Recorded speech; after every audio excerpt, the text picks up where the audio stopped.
안녕하십니까. 이번 시간은 사회적 기업 창업 12주차 2교시로서 사회적 기업 마케팅에 대해서 학습하는 시간을 갖도록 하겠습니다. 지난 시간에 우리가 윤리적 소비에 대해서 생각해보는 시간을 가졌습니다. 아마 여러분들이 많이 아시는 내용이지만 윤리적 소비를 통해서 우리가 1시간 동안 학습을 하면서 윤리적 소비의 어떤 소중함, 또한 우리가 그동안 얼마나 소비를 하면서 아무런 생각 없이 우리가 소비를 해오지 않았나 한번 반성하시는 그런 기회가 되었으면 하는 바람입니다. 이번 시간은 사회적 기업의 마케팅의 중요성과 마케팅의 개념, 사례 등을 살펴보는 시간을 갖도록 하겠습니다. 자, 먼저 사회적 기업 마케팅의 정의를 살펴보시면, 마케팅이란 변화하는 환경에서 기업의 목적을 달성하기 위해서 자신의 제품을 매력적이게 보이게 하여 소비자에게 수용하도록 하는 활동이다. 그리고 기업이 수행하는 여러 가지 활동 중 가장 핵심적인 활동이다. 물론 다른 정의도 있습니다만 가장 최신 어떤 마케팅에 관련된 정의를 제가 가져왔습니다. 그러면 사회적 기업 마케팅이란 무엇이냐? 시장에서 사회적으로 가치 있는 제품을 생산, 유통, 판매하는 거래 과정이며, 이 과정에서 기업 구성원, 고객, 지역 공동체를 위한 지속적 수익, 여기서 중요한 것은 지속적 수익을 창조하는 활동이라는 것을 꼭 기억을 해주시기 바랍니다. 사회적으로 가치 있는 것들을 판매하는 거래 과정이고, 여기서 지속적 수익을 창조하는 활동이 바로 사회적 기업 마케팅입니다. 자, 그러면 우리가 마케팅 환경 변화를 한번 살펴보시면, 우리가 1세대 마케팅에서 현재는 3세대 마케팅이라고 합니다. 그래서 1세대 마케팅은 과거에 소품종 대량 생산, 소규모의 물건을 대량 생산해서 대량 소비했기 때문에 이때는 매스 마케팅, 그래서 대중매체를 통해서 했었고, 이때는 상품의 질과 가격이 좋으면 무조건 소비가 되는 기능적 소비. 그래서 지금보다는 훨씬 전 우리가 이제 20세기 초반에서 중반까지 우리가 따지면 1970년대까지의 어떤 마케팅 환경이라고 보면 되겠습니다. 그 다음에 이제 2세대는 뭐냐?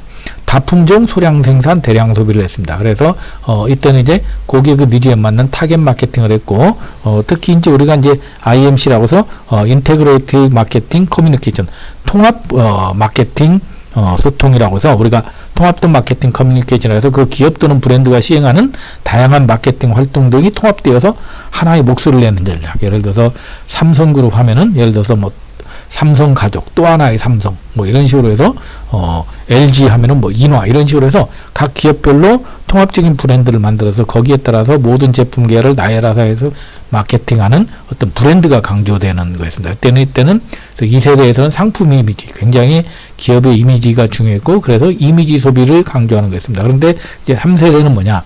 다품종, 소량 생산, 소량 소비. 그래서 과거에는 대량 소비가 가능했지만 이제 소량 소비. 그래서 이제 굉장히 이제 우리가 제품군도 다양해지고 어떤 또 판매 채널도 다양해질 수밖에 없죠. 그래서 이때는 중요한 게 우리가 관계 마케팅이 중요하다.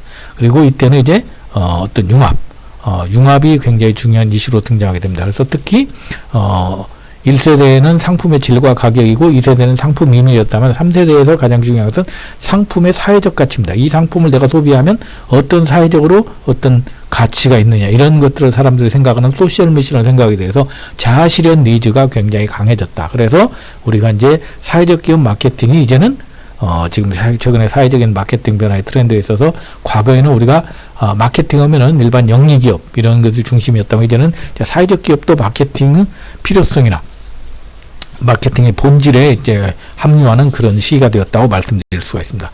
다른 변화를 보면은 우리가 마케팅을 우리가 이성 중심 마케팅, 이성 중심이라는 거 아까 여러분들 봤었던 1세대처럼 어떤 기능 중심, 가격 중심으로 가는 거였다면 2세대는 감성 중심, 그래서 기업의 브랜드 또는 스토리텔링 마케팅이 굉장히 유의한 시제가 감성 중심 마케팅이었습니다. 그러다가 최근에는 이제 가치 중심, 이 기업의 물건이 얼마나 사회적 가치가 있느냐, 경제적 가치가 있느냐, 이런 것들을 따라서 우리가 이제 마케팅 환경이 변하면서 최근에 어떤 사회적 기업 마케팅의 우호적인 환경이 조성되었다고 볼 수 있죠. 우리가 약간 좀 올드한 개념입니다만 마케팅 역사를 보면 크게 5단계로 볼 수 있습니다. 첫 번째는 생산 개념의 마케팅 시대가 열렸었다. 생산 개념의 마케팅이라는 것은 우리가 이제 처음에 우리가 이제 산업혁명 이후에 우리가 이제 제품을 우리가 굉장히 소품목 대량 생산하게 되면서, 이때는 우리가 소비자들이 워낙 수요가 많다 보니까 물건을 만들면 무조건 팔리는, 우리가 무조건 뭐 마케팅이 필요가 없는 제품만 있으면 팔리는 이런 시대였으니까 크게 문제가 없었죠. 과거에 우리나라 어떤 연탄은 뭡니까? 그냥 만들어 놓으면 찍어 놓으면 그냥 저녁 그 겨울이면 나가는.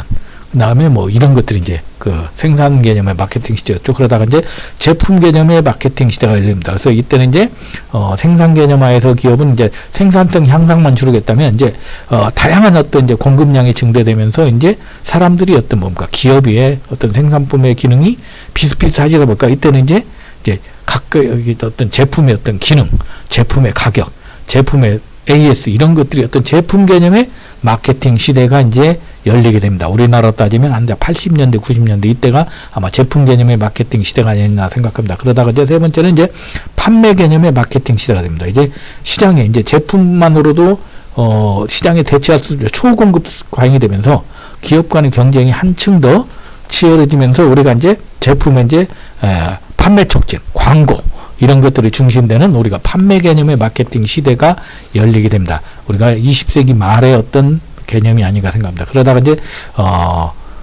최근에 들어와서 이제 마케팅 개념의 마케팅 시대가 열리게 되죠. 이제 마케팅 개념의 마케팅 시대는 우선 최우선적으로 우리가 타겟 고객의 니즈와 원칙, 어떤 그들의 욕구에 초점을 맞추고 그 욕구를 충족시키기 위한 어떤 모든 어떤 고객 지향적 마케팅, 고객을 만족시켜서 거기에서 우리가 이익을 발생시키는 어떤 우리가 1대1 우리가 이제 맞춤형 마케팅 이런 것들이 마케팅 개념의 마케팅 시대입니다. 그런데 이제 이것도 진화가 되어서 이제는 앞에서 보신 것과 같이 이제는 기업이 어떤 마케팅을 통해서 장기적으로 어떤 이익만 추구하는 것이 아니라 사회에 어떤 가치를 제공할 것이고 어떤 영향을 제공할 것인가가 바로 사회적 마케팅 개념의 마케팅 시대입니다. 그래서 최근에는 착한 기업 이미지, 기업의 어떤 사회적 가치를 얼마나 사회적 공헌을 하느냐 이런 것들에 대한 것들을 소비자들이 읽기 시작하면서 이제 사회적 마케팅 개념의 마케팅 시대로 이제 우리가 더 성숙한 단계로 발전하고 있다고 볼 수 있습니다. 자, 그러면 우리가 이제 마케팅을 이해할 때는 정말 올드한 내용이지만 마케팅에서 가장 중요한 것은 바로 이 사피 전략입니다. 어떤 제품과 어떤 서비스를 제공하고 그 다음에 어떤 가격으로 그 다음에 어떤 채널로 그 다음에 어떤 판초가 할 것인가 이런 것들을 통해서 우리가 사회적 기업은 아까 경제적 가치와 사회적 가치를 창출하는데 여기서 가장 중요한 것은 철저하게 기업의 입장이 아니라 고객 입장에서 바라봅니다. 뒤에서 우리가 간단한 사례를 보면서 살펴보겠지만 아무리 훌륭한 사피 믹스를 가지고 있고 아무리 좋은 가치를 가지고 있어도 그것이 고객 입장에서 배려가 안 되면 결국은 그것은 무용지물이라고 말씀을 드릴 수가 있습니다. 자, 그래서 우리가 사회적 기업 마케팅은 결국은 경제적 가치도 중요하지만 사회적 가치, 우리가 소셜 미션을 제공할 수 있는 이 두 가지가 우리가 병존해야 됩니다. 그러기 위해서는 바로 기본적으로 소비의 윤리적 소비의 어떤 관점에 들어가야 되고 이런 것들이 마케팅을 통해서 지속성을 가질 수 있는 이런 것들이 이루어지지 않으면 결국 사회적 기업 마케팅은 실패할 수밖에 없고 결국은 우리가 사회적 기업들이 지금 많이 적자를 보고 중도에 이렇게 전환하는 것들도 이런 어떤 사회적 기업의 어떤 두 개의 축과 또 윤리적 소비와 마케팅의 어떤 균형을 이루는 거에 대해서 실패하고 그냥 사회적 기업의 우리 소셜 미션이 훌륭하고 지원이 훌륭하면 우리는 당연히 마케팅이 안 되어도 아니면 제품이 좀 떨어져도 사람들 윤리적 소비 관점에서 소비해주겠지는 이런 안이한 접근 때문에 우리가 사회적 기업들이 지금까지 성공을 하지 못하지 않았나 생각합니다. 그래서 우리가 사회적 기업은 결국은 뭐냐? 아까도 말씀드린 것처럼 사회적 가치와 경제적 성과를 추구하는 건데 우리 제가 어떤 분이 얘기하는지 모르겠는데 강의 교환을 보다 보니까 사회적 기업이 하는 일이 결국 뭐냐? 타이플로프 워커가 뭔가 높은 빌딩에서 우리가 외줄을 타는 우리가 외줄박이 어떤 서커스 타는 것과 같은 우리가 외줄타기라는 것과 같다. 결국은 사회적 기업은 어떻습니까? 아무래도 우리가 제품도 기존의 어떤 영리기업보다는 어떤 굉장히 우리가 제품의 성격이 뛰어난 것도 아니고 그렇다고 해서 사회적 기업의 마케팅이 뛰어난 것도 아니고 결국은 어떤 자기들의 어떤 소셜 미션과 어떤 윤리적 소비의 어떤 그 사회적인 트렌드만 믿고 뛰어드는 어떻게 보면 지금까지는 우리가 외줄타기를 하는 것과 같았다. 그래서 이렇게 아주 신랄하게 사회적 기업에 대해서 비판하신 분도 있죠. 센텐 켈리란 분이 사회적 기업은 정부의 장기적 보조금 의존 태도에서 벗어나야 되고 철저한 시장 검증을 통해서 양질의 서비스 제공을 하는 것이 사회적 기업의 장기적 생존과 사회적 역량 극대화를 위해서 지켜야 될 정말로 자세라고 본다. 정말로 이게 사회적 기업의 지금 현재 대다수의 어떤 CEO나 또는 마케팅 전문가들이 생각해야 될 자세가 아닌가 생각을 합니다. 자, 그러면 우리가 사회적 기업에서 마케팅이 필요한 이유는 바로 우리가 여러분들 잘 아시는 빌 게이츠의 파트너이면서 부인이신 멜린다 게이츠가 이제 사회적 기업에 대해서 이분이 굉장히 관심이 많죠. 그래서 이분이 이제 우연한 게 이제 약 한 20여 년 인도에 출장을 간 겁니다. 인도에 출장을 갔는데 인도에 가서 보니까 인도가 굉장히 못 사는데도 인도의 모든 그 거리에 코카콜라가 있더라는 겁니다. 그래서 인도 사람들이 굉장히 어려워서 물도 제대로 깨끗한 물도 못 마신다고 하는데 왜 이렇게 코카콜라가 잘 될까? 그래서 이 사람이 이제 그때 인도에 가서 테드에서 연설하면서 이런 얘기를 하죠. 정부나 NGO는 왜 코카콜라 같지 못할까? 결국은 우리가 제품이 부족해서 그런 것이 아니고 소비자들의 어떤 니즈가 없어서 그런 게 아니고 우리가 마케팅에서 절실함, 그 다음에 소비자들의 욕구를 제대로 캐치를 못했기 때문이다 이렇게 이야기를 하죠. 그러면서 인도 같은 경우에 이제 이분이 이 재단에서 깨끗한 화장실 만들어주기를 합니다. 그래서 깨끗한 화장실을 만들어주기를 하는데 그래도 아무리 좋은 화장실을 만들어줘도 결국은 인도 사람들이 필요성을 못 느끼더라는 거죠. 그런데 인도는 우리나라와 다르게 이렇게 남자가 결혼할 때 이렇게 굉장히 어떤 지참금 문화 이런 것들이 발달됐죠. 남자가 능력이 있어야만 결혼할 수 있습니다. 그래서 이제 이 멜린다 게이츠가 이런 얘기를 하죠. 깨끗한 화장실이 필요하다고 주장하기보다 인도 사람들에게는 깨끗한 화장실 없이 남자는 결혼할 수 없다고 하면 훨씬 화장실 보호가 효과적일 것이다. 이런 것이 바로 그 사람들의 그 사회가 요구하는 그런 욕구, 필요, 어떤 결핍 그것을 찍어주는 것이 바로 마케팅이다. 이런 이야기를 하게 됩니다. 저는 상당히 아주 좀 울림 있는 내용이었다고 생각합니다.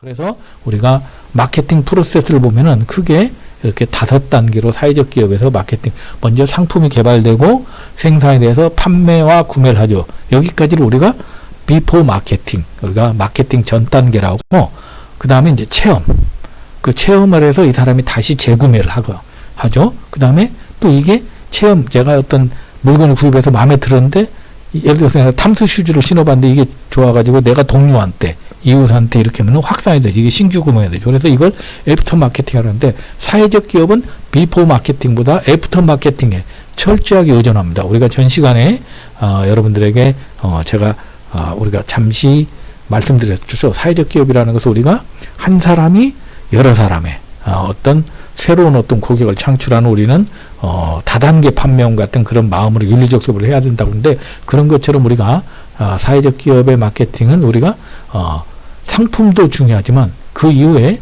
이 제품을 구입했던 사람들의 어떤 만족도, 그 사람이 같이 동참하는 이게 중요합니다. 우리가 그 회전문 고객이라고 우리가 이제 문화계에서 2번 이상 연극을 보는 어떤 충성 고객을 마련하는데 사회적 기업도 이런 사람들을 많이 키우는 거. 그러려면은 어떤 제품의 내용도 중요하지만 어떤 사회적 가치와 어떤 가격 모든 것들이 맞아떨어지는 어떤 종합적인 마케팅으로 가야 된다고 생각을 합니다. 자, 그래서 우리가 사회적 기업 마케팅 프로세스는 우리가 3C와 3C를 통해서 4P를 하는데 3C라는 것은 우리가 고객의 욕구와 문제를 정확하게 진단하고 그 다음에 여기에서 우리가 사회적 기업이기 때문에 이 제품이 사회적 가치와 목적이 무엇이고 이게 또 시장의 트렌드에 얼마나 부합하는지를 먼저 3C를 분석함으로써 여기에서 우리가 정말 마케팅에서 가장 중요한 프로덕트, 이 제품에서는 어떤 걸 제공할 것이고 어떤 가격으로, 그 다음에 어떤 유통 채널로, 그 다음에 프로모션을 어떻게 할 건지를 우리가 프로세스를 수립하는 것이 사회적 기업 마케팅의 우리가 프로세스라고 합니다. 그래서 우리가 그걸 통해서 우리가 마케팅 차별화를 추진해야 된다. 사회적 기업 마케팅도 결국은 마케팅 차별화, STP 전략이 필요하죠. 그래서 마케팅 차별화가 필요한 이유를 우리가 트라우드와 리브킨이라는 사람이 제품과 브랜드의 홍수 속에서 소비자 선택을 받으려면 차별화 마케팅만큼 중요한 것이 없다고 강요를 합니다. 여러분들이 잘 아시는 STP 전략. 그래서 이제 STP 전략에서 가장 중요한 게 우리가 이제 분류, 세그멘테이션인데 우리가 실질적으로 어떤 조 보시라는 분이 그 뉴욕에 있는 우리가 이제 그 제가 서비스 어떤 제가와 교육을 하는 어떤 시장은 유아부터 노인까지 전 연령을 대상으로 해서 재가치료 서비스부터 우리가 교육 프로그램까지 하는 그 사업의 어떤 총 31개를 한번 세그멘테이션 해본 겁니다. 해보다 보니까 이제 우리가 재가치료 서비스 같은 경우는 앞으로 10대를 모두 뭔가 그러니까 확장하거나 우리가 수확하는 굉장히 좋은 시장인데, 우리가 성인주간 보호센터 같은 경우는 유아나 어린이 10대한테는 맞지 않을까, 이것은 당연히 필요가 없겠죠. 그리고 우리가 예를 들어서 사회적인 기술훈련 같은 거 보면은 어린이나 10대 성인 노인에 대해서 이제는 사회적인 기술훈련은 별로 자기들이 볼 때 시장이 필요가 없으니까 이것은 폐쇄를 해야 되겠다, 이런 식으로 해서 쭉 시장을 우리가 총 8개 항목에 31개 시장을 분류를 해본 결과 확장해야 되는 시장은 7가지, 그 다음에 폐쇄해야 되는 건 14가지, 그 다음에 우리가 수확해야 되는 건 3가지, 그 다음에 좀 더 우리가 이제 성숙시켜야 되는 건 7가지, 이렇게 해서 시장을 세분화해서 14가지를 없애고 확장하고 하니까 훨씬 더 효율적인 어떤 시장 전략으로 가더라. 그래서 우리가 대부분의 아마 이런 것들이 우리가 컨설팅 기업 등 포함해서 모든 사회적 기업들이 아마 이런 굉장히 다양한 어떤 고객층과 다양한 프로그램과 다양한 서비스를 제공하는데, 과연 이것을 전부 다 추진할 것이 아니라 이렇게 한번 세그멘테이션을 해서 몰입과 우리가 집중을 해야 되는 것을 선택해 보는 것도 하나의 전략이라고 생각합니다. 자, 그 다음 두 번째는 우리가 타겟팅 전략입니다. 타겟팅 전략에서 제가 소개해 드리는 것은 한 2개 업체를 소개해 드리고 싶습니다. 첫 번째는 우리가 이제 다솜이 재단입니다. 다솜이 재단은 교보생명에서 만든 우리가 이제 그 사회적 기업인데, 이 다솜이 재단의 타겟팅은 무엇이냐면은 이제 교보생명은 아무래도 이제 그 사회적 약자에 대해서 어떤 보험을 통해서 우리가 이제 어떤 재무적 가치를 제공하는 그런 기업이기 때문에 이 기업에서 이 재단을 만들 때 타겟팅은 뭐냐면 여성가정이었습니다. 자, 우리 여성가정들이 할 수 있는 일이 거의 없죠. 여성가정들이 굉장히 어떤 그 경제력도 낮고 일자리도 굉장히 양질의 일자리가 없습니다. 그래서 이 다솜이 재단에서는 우리가 사회적 약자인 노인들, 그 다음에 환자들에게 어떤 사회복지 서비스, 우리가 간병 서비스를 제공하면서 이 사람들에게 충분히 어떤 안정적이고 급여도 제대로 제공하는 그래서 캐치프레이즈가 여성가정에게 실질적, 양질의 사회 서비스와 품위 있는 일자리를 제공하는, 이렇게 해서 2007년도에 발족이 됐는데 현재는 약 한 270명의 현재는 한 700명의 종업원 수와 매출이 170억 정도 들어갈 만큼 어떤 사회적 기업으로서 상당히 어떤 두 마리 토끼를 타잡은 성공적인 전략이라고 볼 수 있습니다. 또한 여러분들이 또 잘 아시는, 우리가 또 제가 한번 소개를 해드렸을 겁니다. OLPC라고 해서 원 랩터 퍼 차일드라고 해서 어린이 한 학생에게 우리가 예를 들어서 뭔가 PC 한 대를 제공하는, 그래서 최빈국 어린이를 대상으로 해서 PC를 우리가 한 대당 $100 이내로 제공하는 걸 했는데, 여기는 뭔가 타겟팅 자체를 모든 어린이가 아니라 최빈국 어린이라는 타겟팅을 두고 이렇게 제공했기 때문에 성공한 어떤 사회적 기업의 타겟팅 전략이라고 말씀을 드릴 수가 있습니다. 자, 이어서 이제 세 번째 포지셔닝 전략을 보면은, 우리가 포지셔닝은 우리가 이제 기본적으로 제품을 경쟁 제품과 차별적으로 받아들일 수 있도록 고객 인식 속 머릿속에 각인시키는 겁니다. 그래서 예를 들면은 우리가 이제 자동차면은 안락함에 초점을 맞추면 우리가 안락한 자동차라고 하게 되고, 만약에 안전함을 판다고 하면 대형 자동차, 이런 식으로 해서 우리가 그 고객들이 원하는 어떤 가치가 무엇인지에 맞춰서 거기에 따라서 우리가 추구하는 가치를 우리가 명확히 제공하고, 거기에 따라서 우리가 제품을 포지셔닝하는 전략이 필요합니다. 그래서 우리가 이제 사회적 기업의 마케팅을 우리가 전략적 마케팅 매트리스로 보면은, 우리가 사회적 영향이 크면서 돈도 벌 수 있으면 이것은 당연히 확대를 해야 되겠죠. 그런데 예를 들어서 사회적 영향, 재정적 수입은 있는데 사회적 영향이 적다면 이건 확대하는 것보다는 그냥 돈을 수확하는 하비스트 단계로 가면 될 것이고, 그 다음에 사회적 영향은 크지만 예를 들어서 재정적 수입보다 더 많은 비용이 발생한다면 이것은 좀 육성할 필요가 있다. 그리고 사회적 영향도 작고 비용이 발생한다면 이것은 과감히 포기하는, 이런 네 가지 어떤 우리가 스왓 전략과 비슷한 전략으로 마케팅 매트릭스에서 앞에서 우리가 봤던 것처럼 그 세그멘테이션에서 사업을 분류할 필요가 있다고 말씀을 드릴 수가 있습니다. 자, 그래서 여러분들이 너무나 잘 아시는 사피 전략을 우리가 일반 기업과 사회적 기업 관점에서 본다면, 일반 기업은 프로덕트에서 품질, 디자인, 브랜드 네임, 포장 이거였다면, 사회적 기업은 이건 기본에다가, 사회적 기업은 아까 이 제품이 제공하는 의미, 이것을 가지고 지속 가능한 우리가 어떤 브랜드, 그 다음에 스토리텔링 이런 것들을 가져가 주는 게 필요하다. 그래서 사회적 기업의 마케팅이 어려운 이유가 바로 뭐냐면, 일반 기업이 하는 것은 기본적으로 가져가면서 추가로 해야 되는 것이지, 사회적 기업이기 때문에 프로덕트의 어떤 질이 떨어져서는 안 된다는 겁니다. 자, 두 번째, 프라이스에서는 우리가 보통 일반 기업 같은 경우는 고정가격제나 변동가격제를 통해서 어떤 시장의 상황을 보면서 가장 기업의 수익을 올릴 수 있는 가격 전략을 핀다면, 사회적 기업은 우리가 기업의 이익을 최우선으로 하는 수익보다는, 가격 전략보다는 우리가 제품과 소비자의 관계에서 시장의 어떤 그 순환, 또 어떤 뭔가 순기능 이런 것을 위해서 우리가 적정 가격이라는 게 필요하다. 그리고 가급적이면 우리가 고정 가격제를 지향하는 것이 중요하다. 그래서 사회적 기업에서 내가 구매를 했던 것이 좀 인기가 있다고 물건값이 오르게 되면 어떤 사회적 가치, 지속 가능성 이런 거에서 또 어떤 사회적 기업의 어떤 좋은 이미지가 이익을 추구하는 집단으로 훼손될 수 있기 때문에 가격을 책정할 때는 적정 가격, 그리고 한번 책정한 것은 지속적으로 그 가격을 유지하는 고정 가격이 필요하다. 그리고 아마 사회적 기업이 가장 또 약한 부분이 저는 유통 부분이 아닌가 생각합니다. 아무래도 뒤에서도 잠깐 소개해드리겠지만 지금 사회적 기업들이 상품과 가격이 뛰어나더라도 일반 기업의 어떤 유통 채널에 비해서 굉장히 온오프, 특히 오프라인 같은 경우는 굉장히 취약합니다. 그래서 우리나라도 지금 서울시에서 사회적 기업 전문 매장 다놀이나 사회적 기업 통합 매장 36.5 같은 것을 하고 있지만, 실적으로 소비자들이 잘 모를 뿐더러 그래서 결국은 저는 이런 것들은 사회적 기업을 육성하는 정책 입법을 제안해서 사회적 기업만 육성하는, 우리가 중소기업만 판매하는 중소기업 홈쇼핑 채널이 있듯이 사회적 기업만 육성하는 판매 채널, 이런 것들을 따로 우리가 육성할 필요가 있다고 생각합니다. 그리고 우리가 판매 촉진에서도 우리가 다른 것과 다르게 우리가 특히 사회적 기업 같은 경우는 우리가 사회적 책임을 중시하는 이런 것들, 그 다음에 어떤 프로모션에서 반드시 생산 과정과 어떤 사회적 기업의 어떤 그 사회적 기업이 추구하는 가치 정보가 공유될 수 있는 이런 것들을 해야 되는데,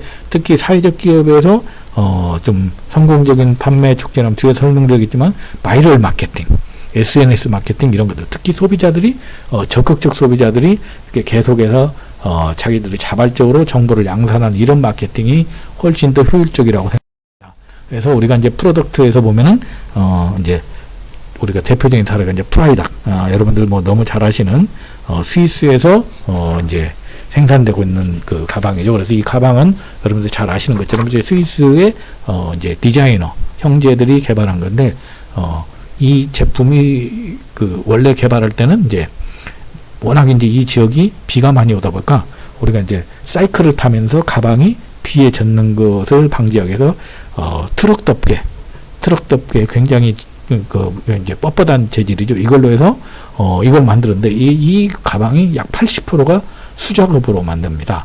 그래서 굉장히 뭔가 어떤 재질도 뻑뻑하고 좀 트럭 덮개니까 굉장히 그렇겠죠. 근데 방수가 잘 되죠. 그래서 이게 오히려 이제 80% 수작업을 하면서 차별화가 되면서 시장에 세상에 단 하나밖에 없는 나의 가방, 이런 컨셉으로 해서 굉장히 성공한 어떤 프로덕트 전략이라고 볼 수 있습니다. 그리고 여러분들이 잘 아시는 탐스 슈즈, 내가 한 컬러를 사면은 누군가에게 한 컬러를 제공한다는데, 이 탐스 슈즈가 성공했던 것도 굉장히 신발의 어떤 기능적 기능을 잘해서 사회적 기업이지만 제품의 어떤 그 성능도 좋아서 유명 연예인들이 보면서 프로덕트로 성공한 전략이라고 소개해드립니다. 두 번째는 프라이스 전략, 우리가 적정 가격인데 뒤에서 마지막 시간에 소개해드린 딜라이트라는 우리나라 보청기 회사입니다.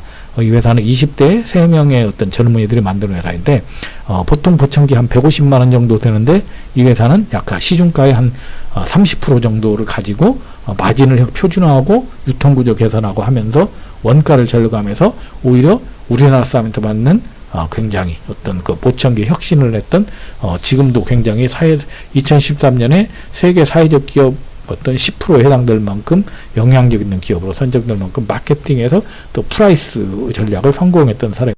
자, 세 번째, 우리가 유통 전략에서는 아까 서울시에서 어떤 다누리라는 채널을 통해서 지금 하고 있는데 아직까지 사회적 기업의 어떤 플레이스 전략은 굉장히 미흡하다. 그래서 저는 개인적으로 이걸 그 사회적 기업을 그 전문적으로 육성할 수 있는 사회적 기업 홈쇼핑 채널을 어떤 전문 채널을 양성할 수 있는 입법화가 필요하다고 생각합니다. 우리가 이제 그 박영선 장관이 지금 그 중소기업 장관이 되면서 중소기업을 그 키울 수 있는 어떤 판매 채널을 공영 홈쇼핑이 굉장히 커졌듯이 그런 어떤 사회적 기업 마케팅을 할 수 있는 플레이스를 위한 어떤 입법을 통한 어떤 플레이스의 어떤 그 육성이 필요하다고 생각합니다. 자, 네 번째는 프로모션인데, 우리가 아까도 말씀드렸던 프라이탁이 이게 광고인데, 이게 보면은 이제 방수에 젖지 않는다는 원래 컨셉이었는데, 이 가방을 광고를 할 때 실질적으로 이게, 텔레비전에 나왔던 광고입니다. 그래서 양쪽에서, 이제 끈으로 묶고 자전거가 양쪽으로 달리면서, 사이클이 달리면서, 우리가 이제 오토바이가 달리면서도 가방이 찢어지지 않는 그만큼 질기다는 것을 강조해서, 우리가 이제 튼튼한 가방이라는 걸 강조한 거죠. 그래서 소비자들의 어떤 니즈를 이제 소비자들의 욕구에 맞는 광고를 합니다. 그래서 우리가 이제 우리가 주위에 보면은 장애인이 만든 텃밭 상자 뭐 이런 어떤 뭐 그 어떤 예를 들어서 그런 그 마케팅을 하는 데가 있다면 차라리 이런 것보다는 건강한 채소로 자녀한테 어떤 교육 효과가 있는 그런 마케팅을 하는 것이 효율적이지 않을까. 그리고 예를 들어서 지역경제 순환의 로컬푸드. 사람들은 지역경제에 대한 관심보다는 저 지역에서 나온 거니까 내 개인을 위한 로컬푸드라고 이렇게 하는 것이 훨씬 효율적이지 않을까. 그래서 프로모션에서도 우리가 무엇을 알릴 것인가에 대한 고민하면서 헤드라인은 고객이 원하는 것을 할 건지 사회적 가치를 하는데 제가 볼 때는 사회적 가치보다는 고객이 원하는 것을 던져줘야 사람들은 그걸 통해서 사회적 가치를 인식한다고 말씀드릴 수가 있습니다. 보셨던 이 개발 모델, 이 프로세스를 그대로 뒤에 접목시킨 거니까 여러분들이 한번 참고해서 시간 나실 때 읽어보시면 됩니다. 자, 그리고 우리가 사회적 기업의 제품 구매에 영향을 주는 상위 20가지였던 그 소통 전략을 보니까 주로 우리가 사람들의 어떤 지인들의 추천이나 아니면은 본인의 경험으로 하더라. 그래서 이걸 보고 우리가 어떤 광고 역량이 부족한 사회적 기업이 그래도 판매에 우리가 커뮤니케이션에 우리가 앞장설 수 있는 어떤 무기가 있다는 것을 느끼게 된 거죠.